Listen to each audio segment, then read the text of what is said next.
Hello दोस्तों, कैसे हो आप सब। स्वागत है आप सभी का कृष्णा क्लासेस में। चलिए आज नए टॉपिक के साथ शुरू करते हैं। आज का पहला क्वेश्चन, निम्नलिखित में से कौन सी गैस प्राचीन आदिम पृथ्वी के वायुमंडल से अनुपस्थित थी।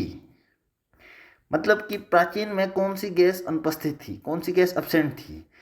तो देखिए, आपको पता होना चाहिए सबसे पहले जो मीथेन मानी जाती है, इसको प्राचीन में कैसी मानी जाती है, प्रेजेंट मानी जाती है। और कार्बन डाइऑक्साइड भी प्राचीन में प्रेजेंट मानी जाती है। अमोनिया भी प्राचीन में क्या है, उपस्थित मानी जाती है। जो ऑक्सीजन है उसे बहुत पहले क्या मानी जाती है, अब्सेंट मानी जाती है या फिर बहुत ही कम मानी जाती है। ठीक है, तो इसका आंसर क्या हो जाएगा, इसका आंसर आप सभी को पता होना चाहिए। इसका आंसर क्या हो जाएगा, ऑक्सीजन। चलिए डिटेल में पढ़ते हैं इसके बारे में। ये देखिए, इसमें लिखा गया है methane, ammonia, carbon dioxide gas कैसी है, उपस्थित थी। और ऑक्सीजन को क्या माना गया है, ऑक्सीजन गैस नगण्य या अनुपस्थित मानी गई है। चलिए नेक्स्ट प्रश्न की तरफ। वर्तमान प्रमाण के अनुसार पृथ्वी पर जीव का उद्गम हुआ है। मतलब कि जीव कब पैदा हो रखा है आज की डेट के अनुसार। तो इसका आंसर डी है। आप यहाँ पे इसको डिटेल में पढ़ सकते हैं। भाई इतने वर्ष पूर्व, इकाई, दहाई, सैकड़ा, हजार, 10,000, लाख, 10 लाख, करोड़, 10 करोड़, अरब, 2 अरब वर्ष पूर्व प्रारंभ में जीव साधारण एक कोश के थे। फिर बाद में बहुकोश के जीवों का विकास हुआ जो यूकैरियोटिक कोशिका वाले होते हैं। और जीवाणु तथा नीले हरे शैवाल साधारण किस्म के प्रोकैरियोटिक कोशिका वाले होते हैं। आपको पता है भाई आज की डेट में कैसे होते हैं, यूकैरियोटिक वाले। और जीवाणु और ये इसमें नील हरी शैवाल, ब्लू ग्रीन एल्गी, ये कैसे है, प्रोकैरियोटिक है। कैसे है, प्रोकैरियोटिक है।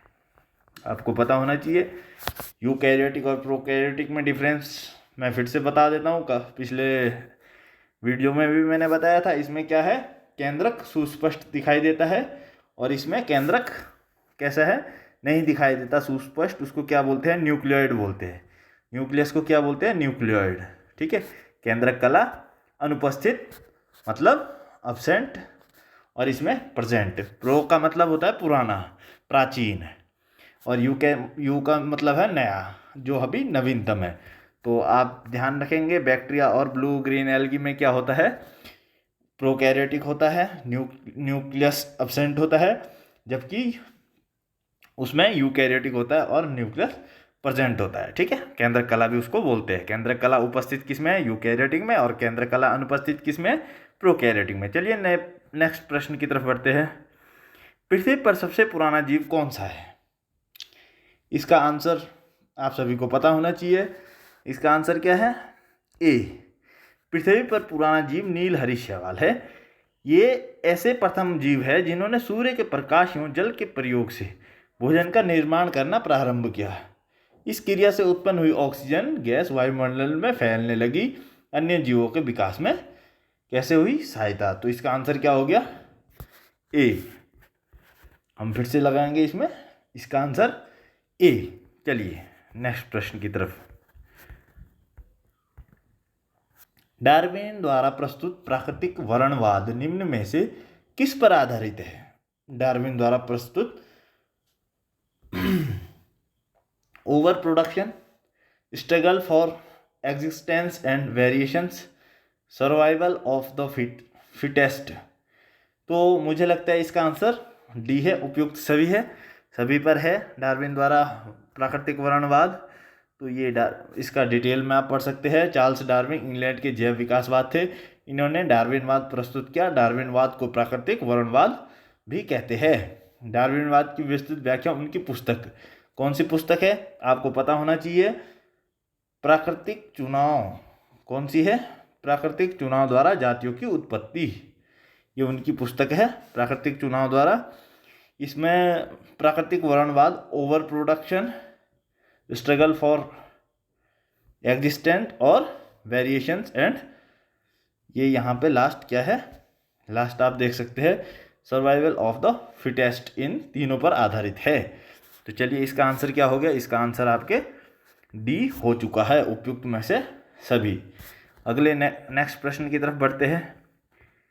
पुस्तक दी ओरिजिन ऑफ स्पीसीज किसने लिखी?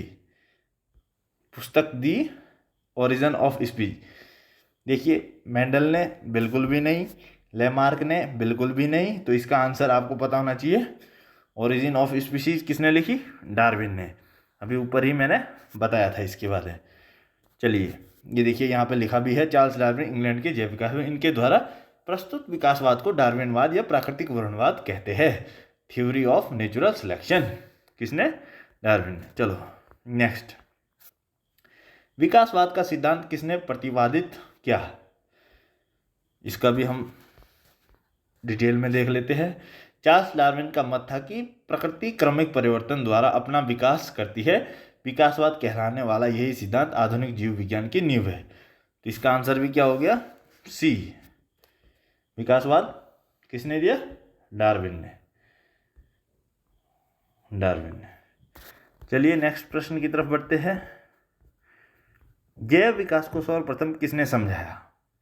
जैव विकास को सर्वप्रथम किसने समझाया? बिल्कुल, इसका आंसर भी क्या है? लेमार्क। किसने समझाया? लेमार्क ने। चलिए डिटेल में पढ़ते हैं। आपको इसका स्क्रीनशॉट लेना है, आप ले सकते हैं।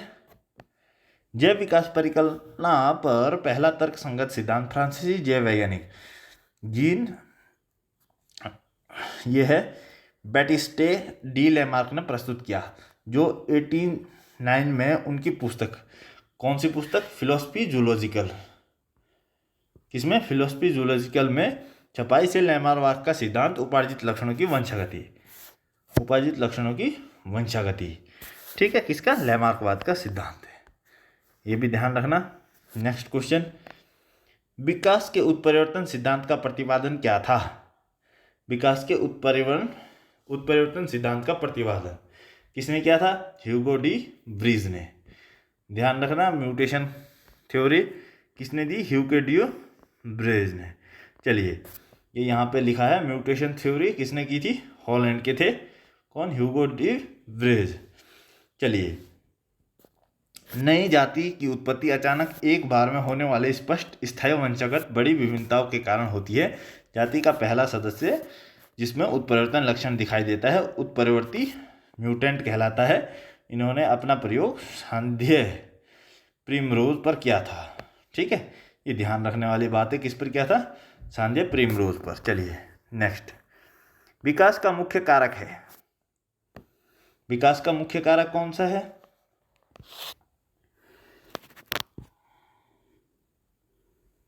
बिल्कुल, प्राकृतिक वर्ण। इसके बारे में हम डिटेल में पढ़ेंगे। जैव विकास परिकल्पना पर पहला तर्कसंगत सिद्धांत फ्रांसीसी जीव वैज्ञानिक जीन बैटिस्टे डी लेमार्क ने प्रस्तुत किया था, ठीक है। किसने प्रस्तुत किया था? डी लेमार्क ने, ठीक है। और उनकी कौन सी बुक थी? Philosophy zoological. इसे लेमार्क का सिद्धांत उपार्जित लक्षणों की वंशागति का सिद्धांत, इसे क्या बोलते हैं? उपार्जित लक्षणों की वंशागति का सिद्धांत, उपार्जित लक्षणों की वंशागति का सिद्धांत, ठीक है। चलिए नेक्स्ट, जैव विकास के संदर्भ में सांपों में अंगों का लोप होने को स्पष्ट किया जाता है।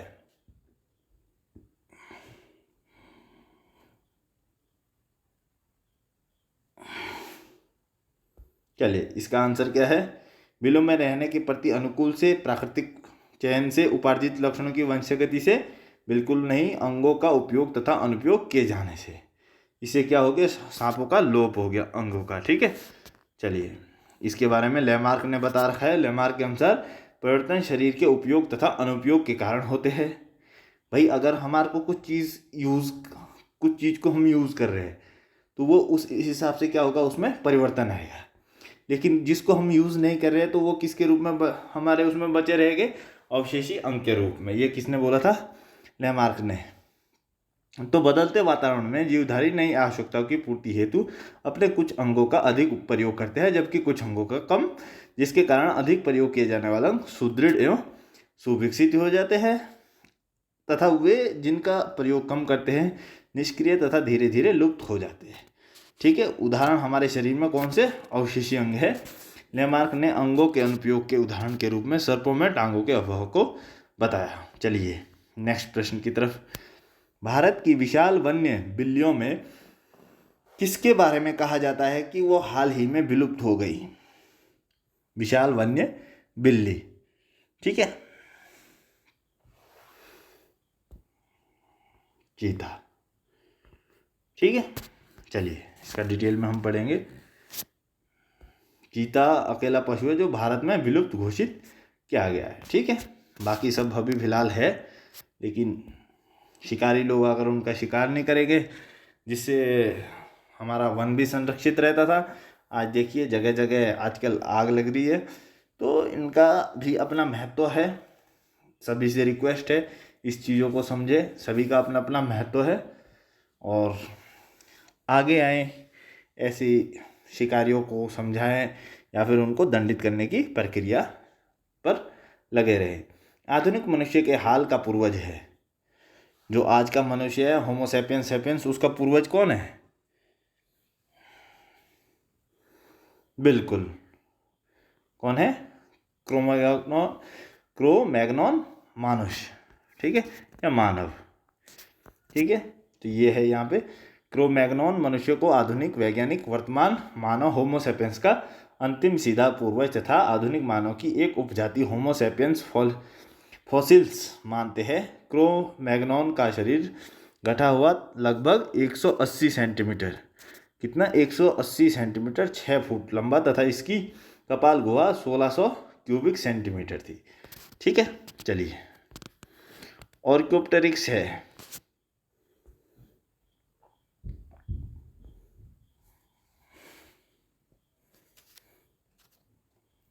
चलिए इसके डिटेल में पढ़ते हैं हम इसके बारे में। क्या है ऑर्कोप्टेरिक्स? ऑर्कोप्टेरिक्स जूरासिक युग का सर्वपुरातन पक्षी था जिसके जीवाश्म लगभग 15 करोड़ वर्ष पुरानी जूरासिक चट्टानों से मिले हैं। क्या है ये? सर्वपुरातन पक्षी, जूरासिक युग का सर्वपुरातन पक्षी। चलिए आगे पढ़ेंगे इसके बारे में। 15 करोड़ वर्ष पुराने जूरासिक चट्टानों से इसके अवशेष मिले। यह सरीसृपों तथा पक्षियों के बीच का संयोजक है। हमेशा ध्यान रखना, ऑर्कोप्टेरिक्स को क्या बोलते हैं? बर्ड्स प्लस किसके बीच का? रेप्टाइल्स के बीच का। क्या है ये? कड़ी है, ठीक है, जॉइंट है। क्या बोलोगे? जॉइंट। कभी भी क्वेश्चन पूछेंगे बर्ड्स और मतलब पक्षी और सरीसृपों के बीच की कड़ी क्या है, तो ऑर्कोप्टेरिक्स उसका आंसर होगा। चलिए देखो, जिसमें सरीसृपों की भांति कौन से कैरेक्टर थे इसमें? भांति लंबी पूंछ, चोंच में दांत तथा अग्रपादों की उंगलियों पर पंजे। फिर भी यह पक्षी था क्योंकि इसके अग्रपाद उड़ने के लिए पंखों में रूपांतरित हो चुके थे। ठीक है, तो ये इन दोनों के बीच कैरेक्टर थे, इसलिए उसको क्या बोलते हैं? बर्ड्स और रेप्टाइल्स के बीच का जॉइंट। और मैमोथ पूर्वज है। किसका पूर्वज है मैमोथ? आप सभी को पता होना चाहिए। बिल्कुल आंसर है इसका, बहुत ही आसान, बिल्कुल हाथी का। चलिए इसको भी डिटेल में पढ़ते हैं। डिटेल में कुछ है नहीं है, हाथी का है तो हाथी का है। मैमोथ प्रजाति वर्तमान समय में विलुप्त है, यह हाथी का पूर्वज माना जाता है। चलिए डायनासोर थे। डायनासोर क्या थे भाई? मतलब कौन से उसमें थे? बिल्कुल मेसोजोइक। क्या है ये? मेसोजोइक युग में, या ठीक है, तो ये किस में थे? मेसोजोइक युग में। डायनासोर विशालकाय सरीसृप थे जो मध्यजीवी या मेसोजोइक महाकाल्य में थे। मध्यजीवी महाकाल्य को 3 कल्पों ये इसमें डिवाइड कर रखा है। ठीक है, तो ये ध्यान रखना, इसका आंसर क्या हो गया? डी, मेसोजोइक सरीसृप। ये गलत लिखा है, मेसोजोइक सरीसृप नहीं, युग। ठीक है, युग में। नेक्स्ट लास्ट क्वेश्चन, जीवों के विकास के संदर्भ में निम्नलिखित में से कौन सा अनुक्रम सही है? तो ये ध्यान रखना, सबसे पहला कौन सा है? जीवों के विकास के लिए सैलामेंडर, और सबसे लास्ट कंगारू। तो इसमें आप आसानी से डिटेल में पढ़ सकते हैं। सी इसका आंसर है, सी आंसर क्या है इसका, सी। तो सैलामेंडर का विकास काल सबसे पहले लगभग 360 मिलियन वर्ष पूर्व तथा कंगारू का सबसे बाद में 145 मिलियन वर्ष पूर्व का है। तो चलिए आज के लिए इतना ही, बाकी कल फिर से नई वीडियो अपलोड होगी। आप सभी ज़्यादा से ज़्यादा इसको शेयर करें। अगर वीडियो पसंद आ रही है, या मैं तेज़ बोल रहा हूँ या आराम से बोल रहा हूँ, तो आप उस पर सजेस्ट करें। बाकी शेयर करें। जिनका लैब असिस्टेंट का एग्ज़ाम है, स्पेशली किसका, लैब असिस्टेंट वालों का, बहुत ही अच्छा मटेरियल मिल रहा है। और इसके आसपास ही, क्योंकि ये NCERT से है और सारे क्वेश्चन वैसे है जो कहीं ना कहीं एग्ज़ाम में आ रखे हैं, उत्तराखंड में आ रखे हैं, उत्तराखंड से बाहर किसी न किसी स्टेटस में ये सारे क्वेश्चन आ चुके हैं। इसीलिए मैं इन क्वेश्चनों को ला रहा हूँ, और जितना हो सकता है मुझसे मैं उसको कहीं से भी मैटर को ढूंढ के, बुक से, बाहर से कहीं से मैटर को ढूंढ के इसके बारे में डिटेल में भी देने की कोशिश कर रहा हूँ। अगर आपको ये मेथड अच्छा लग रहा है, इस मेथड से ही मुझे पढ़ाना है, डिटेल में बताना है, तो ये आप मुझे कमेंट बता सकते हैं। वरना अगर मैं ऑप्शन वाइज सारे ऑप्शन को डिटेल में लिखूँ, उसमें ऐसा होता है कि ऑप्शन वाइज बाकी तो सब सही है, लेकिन जो बाकी जो ऑप्शन होते हैं अगले, उसमें जो एग्ज़ाम होते हैं उसके आसपास फिर ऑप्शन नहीं मिलते, क्वेश्चन के आसपास जो है वो ऑप्शन नहीं मिलते, फिर ऑप्शन हमारे को अजीब से डालने पड़ते हैं, जिससे क्या होता है कि हम जो क्वेश्चन है उसका आंसर हम सही लगाने लग जाते हैं, क्योंकि ऑप्शन अलग अलग होते हैं। वो ऑप्शन मैं इस हिसाब से डालूंगा जिसको मैं मतलब डिफाइन कर सकूँ, तो ऑप्शन मेरे हिसाब से हो गए। लेकिन एग्ज़ाम में क्या हो जाता है, ऑप्शन उसके आसपास से ही आते हैं, क्योंकि वहाँ डिफाइन नहीं करना, वहाँ आपको आंसर पता होना चाहिए। तो इसलिए मुझे ये लगता है कि मैं डिटेल में अगर आपको बताऊँ, ये बेटर है उससे कि आप सारे क्वेश्चंस कर रहे हैं फिर उसमें ऑप्शंस को आगे बता रहे हैं, तो उसमें थोड़ा दिक्कत लगता है मुझे। तो मेरे लिए यही लगता है कि ये बेस्ट है, क्योंकि आपको क्वेश्चन जितने भी मिल रहे हैं वो बिल्कुल वैसे मिल रहे हैं जो पीछे एग्ज़ाम में आ चुके हैं, और सारे के सारे क्वेश्चन इम्पोर्टेंट है। बाकी आप अपना सुझाव दें, कमेंट करें, और ज़्यादा से ज़्यादा शेयर करें, वीडियो लाइक करें, जिससे कि मुझे भी एक एनर्जी मिलती रहे और मैं नई वीडियो आपको पूरी ऊर्जा के साथ बनाऊं, पूरा जी जान से लगूं। अगर क्वेश्चंस बढ़ाने हैं तो आप उसमें भी कमेंट करिए कि क्वेश्चंस बढ़ाइए, तो मैं क्वेश्चन ज़रूर बढ़ाऊंगा। बाकी आज के लिए इतना ही। धन्यवाद। सभी का दिन शुभ हो।